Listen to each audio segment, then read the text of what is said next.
가장 살기 좋은 도시는 어떤 곳입니까? 김포 한강 신도시는 당연하고요. 어떤 도시에서 살고 싶으십니까?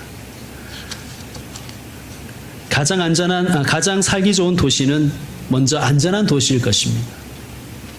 또 잘 사는 도시, 부유한 도시가 아니겠습니까? 그리고 깨끗한 공기와 물을 확보할 수 있는 도시가 살기 좋은 도시일 것입니다. 오늘 말씀에 나오는 이 사대라는 도시가 그런 도시였습니다. 이 사대는 해발 400m 고지대에 위치한 도시인데요. 남쪽만 제외하고 3면이 모두 높은 암벽으로 둘러싸여 있는 도시였습니다. 그러니까 그야말로 천연 요새요, 난공불락의 안전한 도시였습니다. 게다가 사대에는 큰 금광이 있었다 그럽니다. 그래서 이 금광을 통하여 사대의 시민들은 막대한 부를 얻을 수가 있었다고 전합니다. 그러니까 풍요로운 도시였다는 말씀입니다. 또한 이 사대에는 헤르무스라는 강이 있어서 깨끗하고 안정된 수원지를 확보하고 있었습니다. 그러니까 삶의 기본적인 것이 잘 갖춰진 도시였습니다. 교통도 발달했고요. 그래서 고대 역사가 스트라보라는 사람이 이 사대를 칭하여 큰 도시라고 하였습니다. 그만큼 번성했던 도시였습니다. 어떻습니까? 이런 도시에서 살고 싶지 않으십니까? 좋은 도시죠. 그러니까 우리 눈에 좋아 보이면 다른 사람 눈에도 좋아 보이기 마련입니다. 이 사대는 너무나 좋은 도시라서 역사적으로 수많은 나라들이, 강대국들이 이 사대를 먹잇감으로 삼았습니다.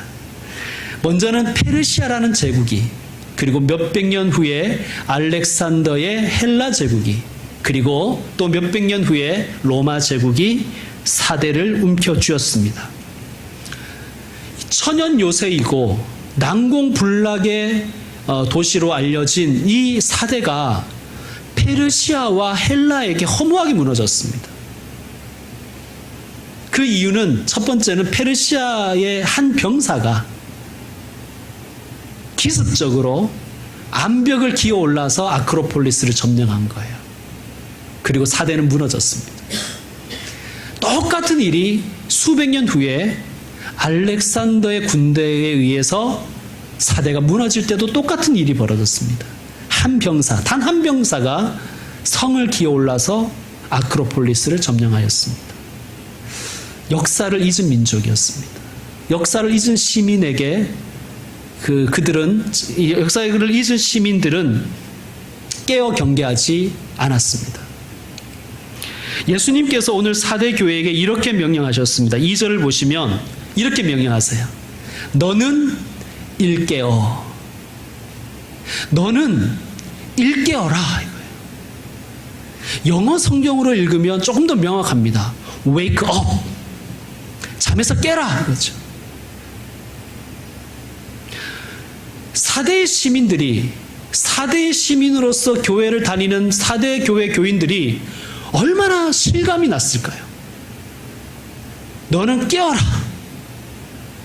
잠에서 깨어라. 너는 일깨어라. 라는 이 말씀이 아마 뼈에 사무쳤을 것입니다.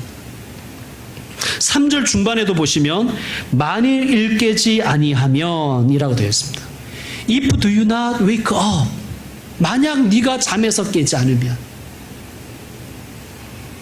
너무나 공감이 되는 명령이었을 것입니다. 귀 있는 자는 성령이 교회들에게 하시는 말씀을 들을지어다. 그러므로 이 예수님의 명령, 너는 일깨어라 하는 명령은 사대 교회에게만 주신 말씀이 아니라 오늘 우리가 들어야 될 말씀인 줄로 믿습니다. 교회와 성도는 깨어 있어야 됩니다. 그렇다면 우리는 질문할 수 있어요. 깨어 있다는 게 도대체 뭔가요? 예수님이 아주 입에 달고 사셨거든요. 깨어 있어라. 깨어 있어라. 누누이 강조하신 말씀이에요. 여러분, 깨어 있다는 게 뭘까요? 2절을 보시면 그 의미가 이렇게 나와 있습니다. 너는 일깨어 그 남은 바 죽게 된 것을 굳건하게 하라. 그러니까 일깬다는 것은, 영적으로 웨이크업 한다는 것은 남은 바 죽게 된 것을 굳건하게 하는 거예요. 여러분, 이것은 개인적으로도 적용될 수 있고요, 교회 공동체적으로도 적용될 수 있습니다. 내 속에 있는 약한 것을 굳세게 하는 것이 웨이크업 하는 것입니다.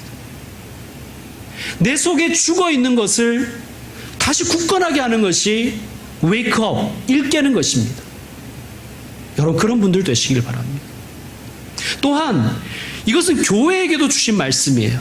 그러니까 교회 공동체 안에서 연약한 부분을 웨이크업 하는 거예요. 우리 교회는 다 좋은데 교제가 약해요. 제가 생각하기에. 다른 것도 뭐 약한 게 있겠지만 일단은 봤을 때. 그래서 정교회 수련회 하는 겁니다. 웨이크업 하는 거예요. 웨이크업. 공동체 가운데 연약한 부분을 굳세게 하는 것입니다. 자, 그러면 굳세게 하는 것은 어떻게 하는 것인가?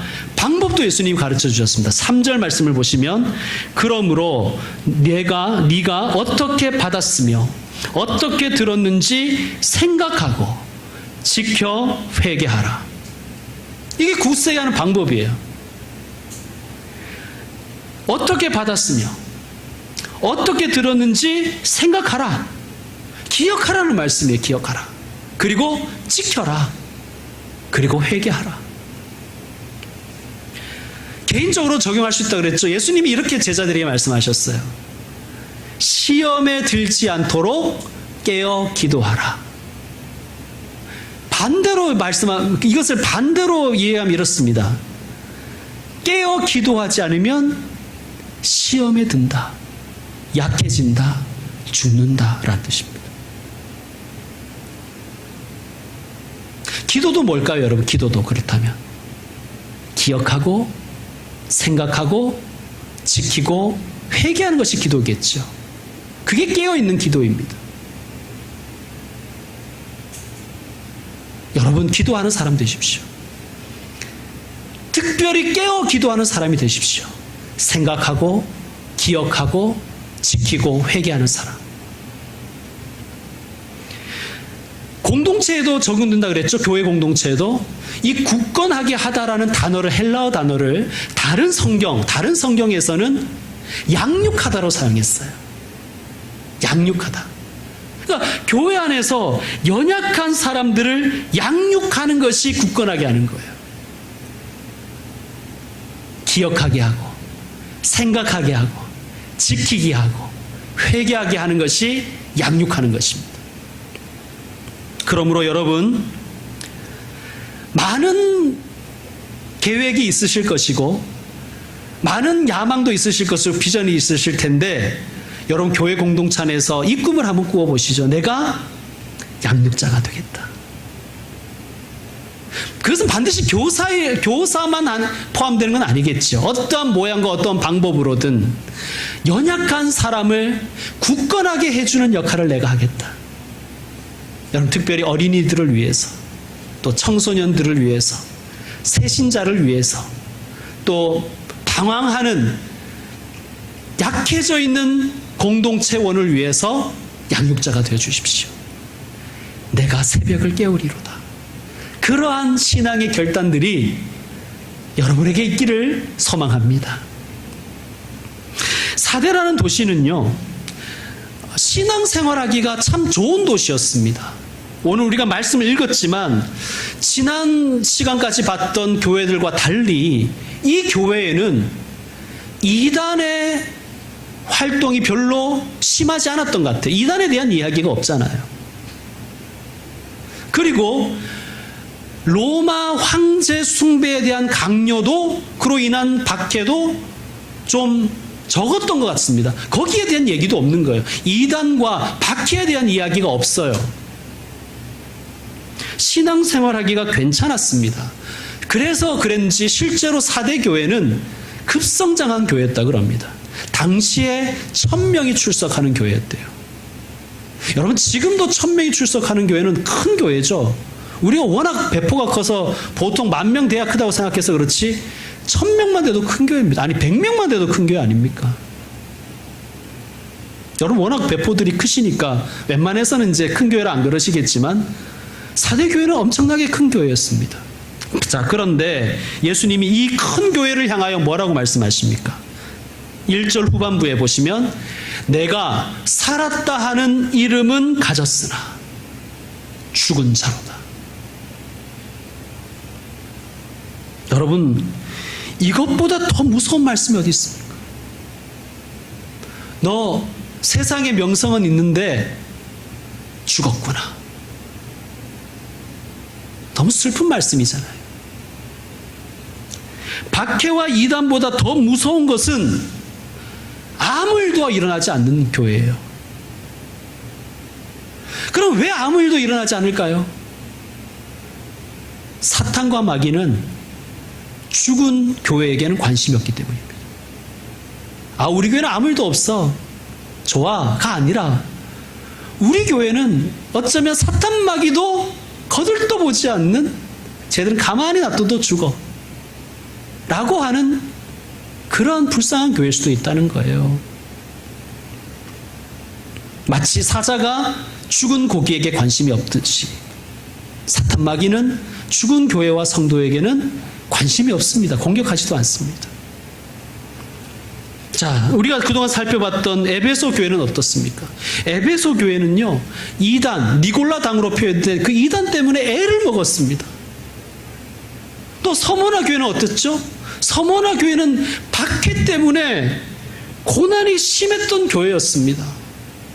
또 버가모 교회는 어땠습니까? 역시 이단, 표현은 발람의 교훈을 쫓는 자들이라고 표현되어 있지만 발람의 어쨌든 이단 때문에 너무나 힘들었던, 어지러웠던 교회였어요. 지난 시간에 살펴봤던 두아디라 교회는 어땠습니까? 역시 이세벨로 대표되는 이단 때문에 상당히 고통을 받던 교회였습니다. 그러나 죽었다는 평가는 받지 않았어요. 너 죽었구나 이런 말씀은 안 들었어요. 그 고난과 고통과 어려움이 있었지만 너 죽었네 이런 말씀은 안 들었다니까요. 근데 사대교회는 너는 죽은 자로다. 네가 살았다는 이름은 있으나 너는 죽은 자다 라는 평가를 들었습니다. 죽은 교회 비참합니다. 사탄과 마귀조차 관심이 없어서 아무 일도 일어나지 않는 교회, 정말 서글픈 교회입니다. 여러분 혹시 신앙생활에 어려움이 있으십니까? 감사하십시오. 아, 내가 살아있구나. 내가 살아있어서 마귀가 나를 건드리는구나. 하나님, 제가 살아있음에 감사드립니다. 이기게 해주십시오. 아무 일도 일어나지 않는 것에 감사하지 마십시오. 오히려 자신을 돌아보세요. 아, 내가 죽어있는 신앙인가? 내가 죽은 고기인가?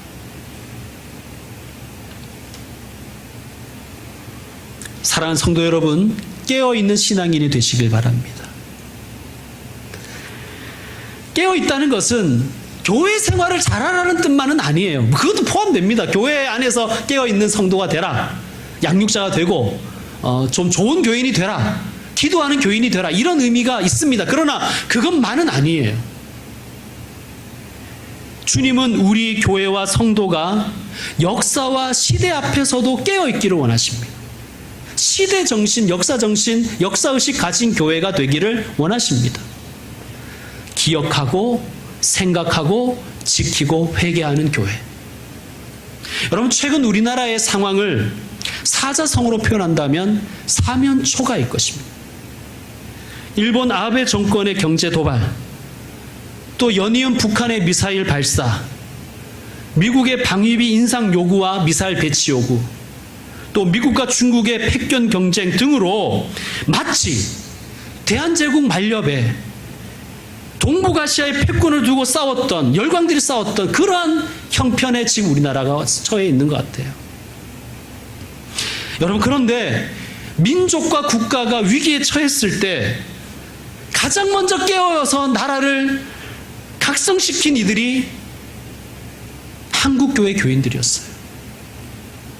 그때 한국교회 교회는 1%도 되지 않았어요. 무능한 정치 지도자들이 어디로 갈지 몰라 갈팡질팡 이전 투구 벌일 때 교회는 깨어 있어서 나라를 위해 기도하고 교인들은 기도한 대로 실천했어요. 3.1운동 100주년, 올해가 3.1운동 100주년이죠. 올해는 또한 광복절 74주년 되는 해입니다. 이때 소위 1000만, 1200만이라고 얘기하는 우리 한국교회를 한번 우리 되돌아보십시다. 과연 민족의 희망인가?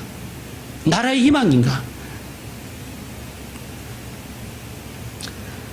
역사의식 가지고 깨어 기도하고 기도한 대로 행동하는 주님의 종들이 되기를 원합니다. 과거를 잊은 민족에게 미래는 없습니다. 초창기 한국교회는 정말 깨어있는 교회였어요. 아까 1%도 안 되었다 그랬죠. 당시에 우리나라 결의의 그 인구를 한 2천만에서 3천만으로 봅니다. 그러니까 1%가 안 됐다는 얘기는 20만에서 30만이 기독교인이었다는 거예요. 그런데 그렇게 약한 한국교회였는데 그때 기독교인 하면 애국자였어요. 우리나라가 일제의 주권이 완전히 넘어가기 직전인 1907년에 기독교를 중심으로, 한국교회를 중심으로 나라의 빚을 갚아 독립을 지키자는 운동이 일어났어요. 어떤 운동이죠? 국제보상운동이에요. 누가 주도했냐면요, 교회 다니는 할배들이 주도한 거예요. 이분들이 담배를 끊고 그 담배 끊은 돈을 모아서 국제보상운동을 한 거예요. 이 이야기를 듣고 고종 황제가 너무 감동을 받아서, 고종 황제도 애연가였다 그래요. 그 고종 황제도 담배를 끊고 금일봉을, 헌금을 교회에게 보냈다는 거예요. 민족의 희망이었다는 거예요. 또한 교회 다니는 할매들, 교인, 할머니 교인들이 탈환회라는 것을 만들었습니다. 탈환회. 탈자는 벗을 탈자입니다. 탈리라는 얘기를 쓰죠. 벗을 탈자예요. 환은 가락지 환자예요. 반지 환자. 그러니까 가락지를 뺐다는 거예요. 그런 모임을 만들었다는 거예요. 이 할머니들이 이렇게 얘기했대요. 나라가 빚 때문에 넘어가게 생겼는데 내가 가락지는 껴서 무엇하리. 여러분, 이런 역사의식과 시대 정신이 오늘날 우리에게 있습니까? 정말 깨어있는 분들 아니었습니까? 나라가 빚 때문에 망하게 생겼는데 내가 비녀는 해서 무엇하랴 하고 반지와 비녀를 빼서 그걸 모았다는 거예요. 여러분, 정말 죄송한 말씀이지만 당시 이 할배 할매들, 이 할아버지 할매들은 난 놓고 기억자도 모르는 분들이었어요. 거의 공부를 못한 분들이었어요. 그런데 이분들의 이 역사의식과 시대정신이 얼마나 놀랍습니까? 오늘날 우리는 어떻습니까? 많이 배우고 많이 알고 그런 우리가 어떤 역사의식 가지고 살아가고 있습니까? 나라가 빚 때문에 망하게 생겼는데 반지는 껴서 무엇하랴. 여러분, 이들에게 반지는 그냥 액세서리 중에 하나가 아니잖아요. 친정어머니가 딸에게, 또 그 딸이 며느리에게 대대로 전수했던, 어쩌면 당시의 여인들에게 유일한 재산이었을 거예요. 유일한 재산. 그것도 엄마가 물려준, 할머니에서 엄마로, 엄마에서 자기에게로. 그 반지를 국가를 위해서 뺐다는 거예요. 민족을 위해 뺐다는 거예요. 그리고 이들이 이렇게 모토를 정했습니다. 나라의 빚을 갚아 나라의 독립을 지키자.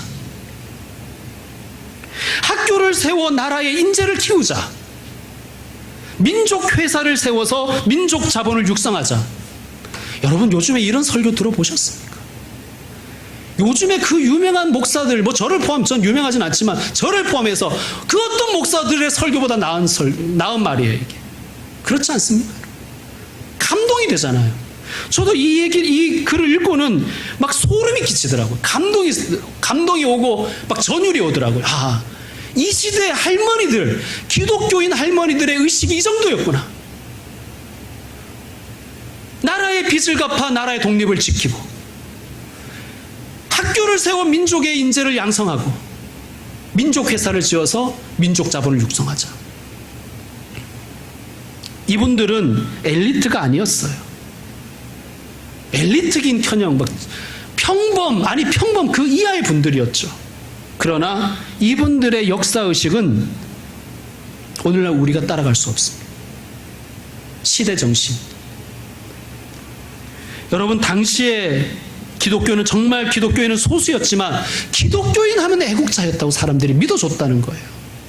3.1운동 33인 민족 대표자 중에서 17분이 기독교인이었다는 거 우리가 잘 알고 있잖아요. 당시에 3.1운동이 일어났던 곳과 교회가 활발하게 융성했던 곳을 지도에 표시해서 겹치면 정확하게 일치했다 그럽니다. 교회와 기독교인은 민족의 유일한 희망이었습니다. 그런데 지금은 어떻습니까?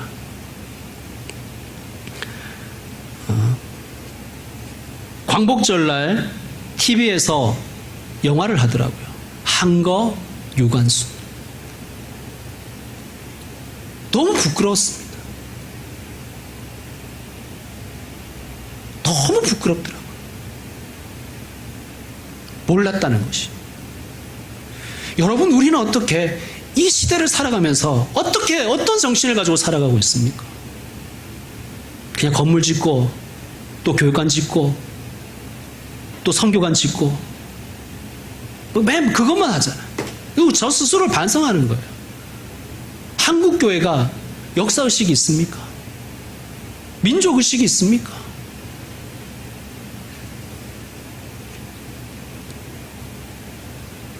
수많은 기독교인들이 독립운동에 앞장섰다가 고초를 당했습니다. 그 영화 한거 유관순 열사의 이야기에 나오는 유관순 열사의 가정은 가족 전체가 독립운동을 했더라고요. 기독교인 가정이었더라고요.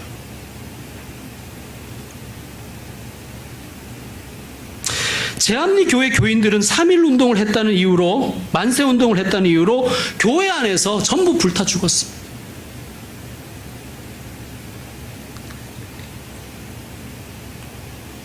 그래서 교회는 당시 민족의 유일한 희망이었습니다. 그런데 지금은 어떻습니까? 교회가 세상을 걱정하는 게 아니라 세상이 교회를 걱정합니다.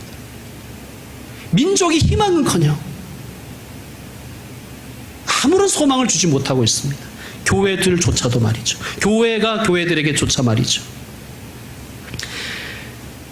사랑하는 교회 여러분, 깨어있는 하나님의 사람이 되시기 바랍니다. 교회 안에서도 교인답게 영적으로 깨어있는 것도 중요합니다. 그것도 하셔야 돼요. 그러나 더 중요한 것은 우리를 세상 가운데 소금과 빛으로 부르시는 그 주님의 음성을 듣고 깨어있는 민주시민으로, 깨어있는 애국인으로 살아야 됩니다. 애국자로 살아야 됩니다. 기독교인은 애국자가 되어야 돼요. 더 나아가 교회와 성도가 깨어있는 민주시민이 될 때, 역사의식에 깨어있을 때 교회는 우리나라의 희망이 될 수 있습니다. 그리고 우리나라는 세계의 열방 가운데 하나님의 나라의 가치를 세우는 나라가 될 것입니다. 여러분, 우리는 일본을 위해서도 기도하고 행동해야 됩니다. 일본이 회개하도록 기도해야 돼요. 그리고 행동해야 돼요. 자, 회개는 어디서부터 시작됩니까? 오늘 우리가 읽은 말씀에 의하면 기억하고 생각하고 지킬 때 회개할 수 있습니다. 역사를 바로 봐야만, 바로 직시해야만 반성할 수 있어요. 회개할 수 있는 거예요. 역사를 바로 보지 않는 민족은 반성이 없는 거예요. 그래서 일본이 반성이 없는 거예요. 우리는 기도해야 됩니다. 일본이 역사를 기억하도록, 역사를 기억할 수 있도록, 생각할 수 있도록 기도하고 행동해야 됩니다. 그러니까 우리 그리스도인들은 깨어 있어야 되죠. 우리에게 사명이 있습니다. 이제 말씀 마무리하겠습니다. 우리 예수님은 이기는 자에게 약속을 주셨습니다. 자, 오늘 4대 교회에게 주신 약속은, 이기는 자에게 주신 약속은 깨어있는 자에게 주신 약속이겠죠. 어떤 약속을 주셨냐면 5절 같이 읽겠습니다. 시작. 이기는 자는 이와 같이 흰옷을 입을 것이요 내가 그 이름을 생명책에서 결코 지우지 아니하고 그 이름을 내 아버지 앞과 그의 천사들 앞에서 시인하리라. 아멘. 첫 번째 약속은 흰옷을 입게 하리라. 흰옷을 입게 하리라.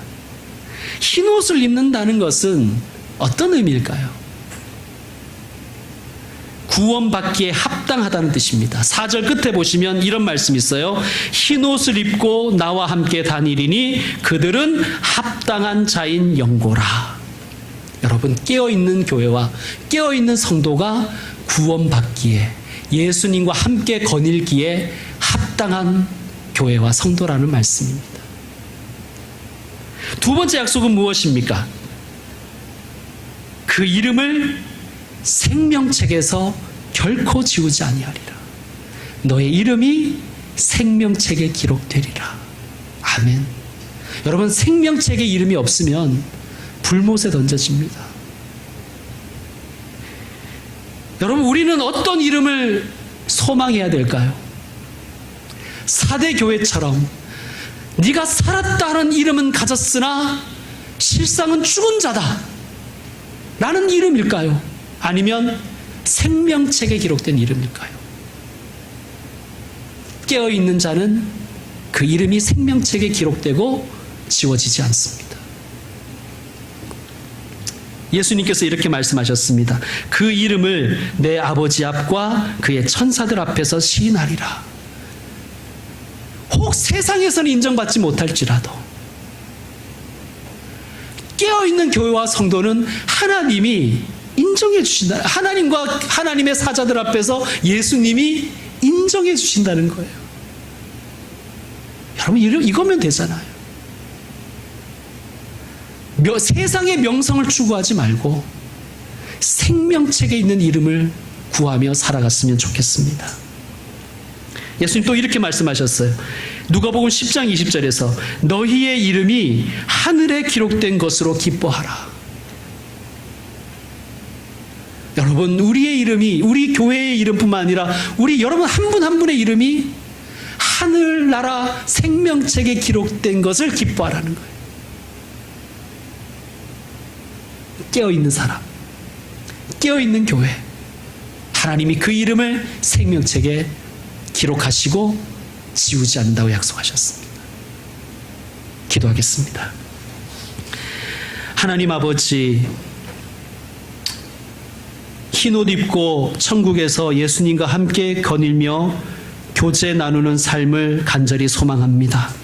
그런데 하나님, 이 귀한 천국의 교제는, 예수님과 나누는 교제는 우리가 깨어있는 사람으로, 깨어있는 성도로, 깨어있는 교회로 이 땅을 살아갈 때 우리에게 주시는 이름인 줄로 믿습니다. 하나님, 우리가 세상의 헛된 이름, 세상의 허무한 이름을 추구하고 살지 말고 생명책에 기록된 영원한 이름, 그 생명의 이름을 얻기를 소망하며 살기 원합니다. 주님, 세상 가운데서 시대 정신 가지고 역사의식 가지고 깨어있는 그리스도인이 되게 하여 주옵소서. 깨어있는 그리스도인이 되어 행동하는 사람으로 살게 하여 주옵소서.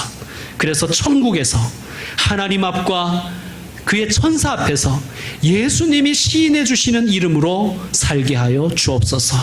예수님의 이름으로 기도드립니다. 아멘. 주신 말씀을 기억하시면서 우리 이 시간 결단의 찬양 드리겠습니다. 다 같이 일어나서 주보에 있는 찬양 한라에서 백두까지, 백두에서 땅끝까지 찬양하겠습니다.